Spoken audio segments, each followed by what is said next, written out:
अस्सलाम वालेकुम and good morning. मैं हूं आतिफ़ मसूद। पिछले 5 दिन तकरीबन मैंने कनाडा में गुजारे और एक दिन अमेरिका में गुजारा। तो मैंने सोचा कि आज मेरा आखिरी दिन है, जाने से पहले पहले थोड़ा-सा कनाडा के बारे में हम बातचीत कर लें। 5 दिन मैं अपने कामकाज के सिलसिले में आया था। वो तकरीबन अल्हम्दुलिल्लाह मुकम्मल हो गए हैं। अल्लाह ताला से दुआ है कि कामयाबियाँ अता फ़रमाए। कनाडा और इंग्लैंड, चूँकि मैं इंग्लैंड में रहता हूँ और आधी ज़िंदगी मैंने इंग्लैंड में गुजार दी है। और लोग अक्सर मुझसे पूछते हैं इंग्लैंड कैसा है, इंग्लैंड में आएँ, कैसे आएँ, काम-काज। चूँकि मैं इंग्लैंड को बहुत ज़्यादा जानता हूँ, इसलिए मैं हमेशा ये कहता हूँ कि अच्छा है, लेकिन जो लोग सेटल्ड हैं ऑलरेडी उनके लिए, जो लोग नए आ रहे हैं उनके लिए वहाँ पे नो चांस एट ऑल। हज़ार में से कोई एक आध सेट हो जाए, कोई मामा चाचा हो जिसका, तो वो हो जाता है। उसके अलावा वहाँ पे सेट होना बहुत मुश्किल है। आप आते हैं, स्लिप हो जाते हैं, इलीगल हो जाते हैं, वगैरह वगैरह वगैरह। नो चांस कि आप वहाँ पे किसी भी तरह से अपनी रेजिडेंसी ले सकें या पासपोर्ट ले सकें या परमिट ले सकें, आपको ऑथराइज़ कर दें, ऐसा चांस ही नहीं है। कनाडा कनाडा में मैं आया, यहाँ पे मेरा कोई जानने वाला नहीं था, पहली दफ़ा मेरा ये ट्रिप है। तो मेरे जितने ज़्यादातर लोगों से मेरी अपनों से मुलाकात हुई, वो थे सब टैक्सी ड्राइवर। चूँकि मैंने ट्रैवल बहुत किया टैक्सी में और बसेस में एंड ट्रेन में। ट्रेन एंड बस यहाँ पर सबसे बेस्ट रहती है। टैक्सी चूँकि ट्रैफिक बहुत होता है, टोरंटो में रुका था मैं, तो 5-6 टैक्सी ड्राइवर्स ही मिले और इत्तफ़ाक़न वो सारे अपने ही थे। तो मैंने उनसे थोड़ा-सा ज़रा पूछा कि यहाँ पे क्या हालात हैं, और मैंने थोड़ा-सा ऑब्ज़र्व भी किया। कुछ आपको जो है ना वो वेव्स भी आ जाती हैं, फीलिंग्स भी आ जाती हैं कि क्या हालात हैं।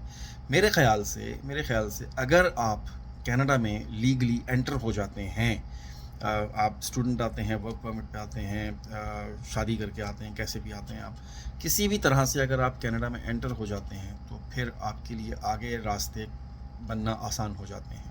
मैंने किसी को ऐसा नहीं देखा कि कोई कह रहा हो कि मैं इलीगल हूँ, मैं बहुत परेशान हूँ, मेरे पेपर नहीं बनेंगे, वगैरह वगैरह वगैरह। तो मेरे हिसाब से अमेरिका की निस्बतन Canada is the best option at the moment. यहाँ पर पाकिस्तानियों की बेहद किल्लत है। कनाडा तो दुनिया का दूसरा बड़ा मुल्क है। कनाडा दुनिया का दूसरा बड़ा मुल्क है और यहाँ की आबादी पता है कितनी है? हमारी कराची की जो टोटल आबादी है ना, उससे भी कम आबादी है यहाँ पर। एक घर इधर है, दूसरा घर 2 किलोमीटर दूर है। मतलब हर जगह ऐसा नहीं है, लेकिन ज़्यादातर ऐसा ही है। दूर दूर तक शॉप्स नहीं हैं, बिज़नेस की अपॉर्चुनिटीज़ बहुत ज़्यादा हैं। देसी पाकिस्तानियों में ज़्यादातर लोग मुझे यहाँ जो नज़र आए हैं वो कराची के नज़र आए हैं। ज़्यादातर लोग कराची के नज़र आए हैं। जिससे पूछूँ कराची।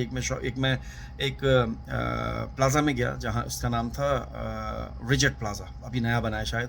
वहाँ पे तकरीबन 400-500 रेस्टोरेंट्स हैं। 140 रेस्टोरेंट्स पाकिस्तान के हैं।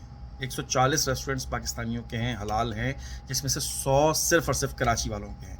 और कराची के नाम से कोई माय कलौची है, कोई कराची है, कोई कराची बफ़े है, कोई कराची टेक अवे है, कोई कुछ है। मतलब उन्होंने कराची किया हुआ है। मतलब ये कि ज़्यादातर रुझान कराची वालों का कनाडा की तरफ था। पंजाब साइड और पेशावर साइड वालों इतने ज़्यादा मुझे पाकिस्तान से आए हुए पंजाबी तो मुझे यहाँ नज़र ही नहीं आए। अगर पंजाबी को नज़र आए तो इंडियन सिखों का यहाँ राज है। मिसिसागो एक जगह है जहाँ पे टोटल सिख हैं। कल मैं बैरम्पटन गया हुआ था, टोटल 99%, जैसे ऐसा मुझे लग रहा था मैं आलम रॉक, मतलब पाकिस्तान का, मतलब यूके का जो आलम रॉक है ना, जहाँ पे टोटल मीरपुरी है, इसी तरह से यहाँ पर वो एक बहुत बड़ा सिटी है। वो सब के सब वहाँ पर आपको सिख नज़र आएंगे, पगड़ियाँ पहनी हुई हैं, अपना कल्चर है उनका, अपने खाने हैं उनके, अपनी बिजनेसेस हैं उनके, सारा कुछ।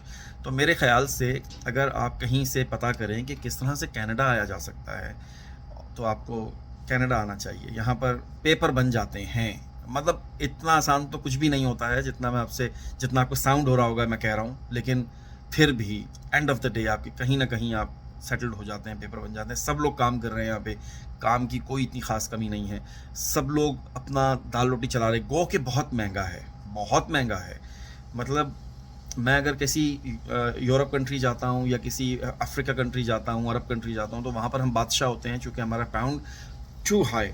अब यहाँ पर ऐसा है कि पाउंड एंड जो डॉलर है वो तकरीबन बराबर है। मतलब हमारे 100 पाउंड इनके 160-70 डॉलर बनते हैं, तो वो तकरीबन, मतलब ना तकरीबन थोड़ा सा ज़रा पाउंड ऊपर है, लेकिन उसके बावजूद भी बहुत ज़्यादा महंगा है ये। मतलब यहाँ पर जो खाने पीने, चूँकि हम टूरिस्ट हैं, हमें चीप जगहों का पता नहीं होता है, इसलिए हम तो वहीं जाते हैं जो हमारे सामने जगह आ जाती है, इसलिए भी शायद हमें महंगा लगता हो। लेकिन फिर भी ओवरऑल अगर मैं आपको कहूँ तो कनाडा सेटल्ड होने के लिए as compare to England it's better option. So you should try to come Canada, not to go England. That's my observation. और मुझे ऐसा लगता है।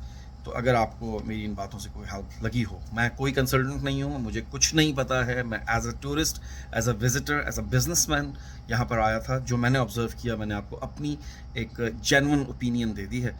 आप इसको जिस तरह से मर्जी ले लें। उम्मीद है कि आपको समझ आई होगी। अल्लाह हाफ़िज़।